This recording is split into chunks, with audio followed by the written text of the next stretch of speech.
पूरे देश के साथ साथ पूरी दुनिया के अंदर जो इस विचार को मानने वाले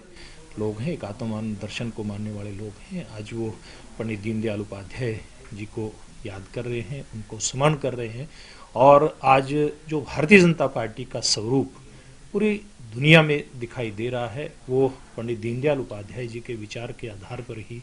आज दिखाई दे रहा है। और आज भारतीय जनता पार्टी की केंद्र और प्रदेश की सरकारें उनके दिए हुए गरीब कल्याण के मंत्र अंत्योदय को लेकर के आगे बढ़ती हुई दिखाई दे रही हैं, जो हम सब भारतीय जनता पार्टी में काम करने वाले कार्यकर्ताओं के लिए बहुत ही सौभाग्य की और गर्व की बात है कि हम लोगों को इस प्रकार का एक महान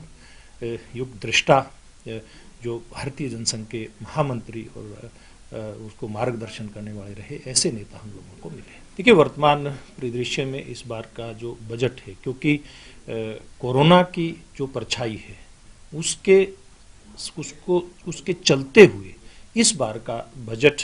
हमारी केंद्र सरकार को भी प्रस्तुत करना पड़ा है। लेकिन केंद्र सरकार के बजट में जिस प्रकार से देश का आधारभूत ढांचा मजबूत हो, गरीब कल्याण की योजनाएं बने और सीधा आम आदमी को इसका बजट का लाभ मिले, इस प्रकार का बजट केंद्र की सरकार ने प्रस्तुत किया। तो उसी प्रकार के बजट की उम्मीद मैं कह सकता हूं कि हरियाणा के अंदर जो आधारभूत ढांचा है उसको मजबूत करते हुए और आम आदमी के लिए रोजगार, स्वरोजगार के अवसर उपलब्ध किस प्रकार से हों, आम आदमी के हाथ में सीधा पैसा किस प्रकार से जाए, मुझे लगता है इन बातों के ऊपर केंद्रित करते हुए हमारे हरियाणा प्रदेश का इस बार का जी, इस बार क्योंकि कोविड के कारण बड़ी बैठकें शायद इतनी ज़्यादा नहीं हो पाई, लेकिन मुख्यमंत्री जी ने, जहाँ तक मेरी जानकारी है, जहाँ जहाँ से फीडबैक हो सकता था व्यक्तिगत फीडबैक भी उन्होंने लिया है और ई मीटिंगें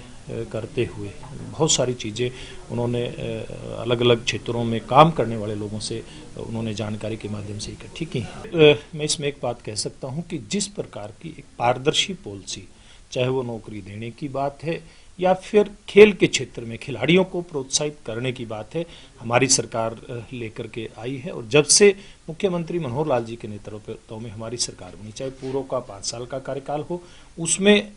उससे पूर्व में जिस प्रकार के भेदभाव खिलाड़ियों के साथ हुए, उसमें पिक एंड चूज होता था, वो सारा इस सरकार ने खत्म करने का काम किया। और कैसे खिलाड़ियों को अच्छी सुविधाएं दे करके और उनको भी आगे भविष्य में जो नौकरियां देने की बात है उसमें अपनी पसंद ना हो करके जिन खिलाड़ियों ने बेहतर किया है उनको उसी क्षेत्र के अंदर जिनके अंदर उनकी रुचि है और जिनसे उनका और आगे आने वाले भविष्य का जो हमारा खिलाड़ी है उनका लाभ हो सके, खेल जगत का लाभ हो सके, इन सारी चीज़ों को ध्यान में रख करके हमारी सरकार ने पॉलिसी बनाई है। और जिस प्रकार से अभी कल के मंत्रिमंडल की बैठक में एक बात आई है, एक तो सर्कल कबड्डी, उसके खिलाड़ियों को जो इस सरकार ने प्रोत्साहन दिया है, मैं नहीं समझता कि पूर्व में कभी इस प्रकार का प्रोत्साहन ऐसे खिलाड़ियों को दिया गया होगा। हमारे हरियाणा का जो खेल है, ये सर्कल कबड्डी है, ये बच्चे और बच्चियों दोनों में बहुत लोकप्रिय है और अंतर्राष्ट्रीय स्तर पे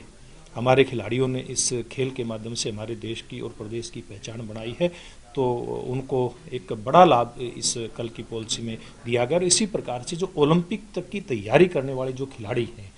उनको तैयारी के लिए 5 लाख रुपए एडवांस में देने की जो घोषणा की है, मैं समझता हूं बाकी लाभ तो उनको मिलेंगे ही। जो तैयारी के लिए इतना बड़ा प्रोत्साहन हरियाणा सरकार ने मुख्यमंत्री मनोहर लाल जी के नेतृत्व में दिया है, इसकी कहीं तुलना नहीं हो सकती।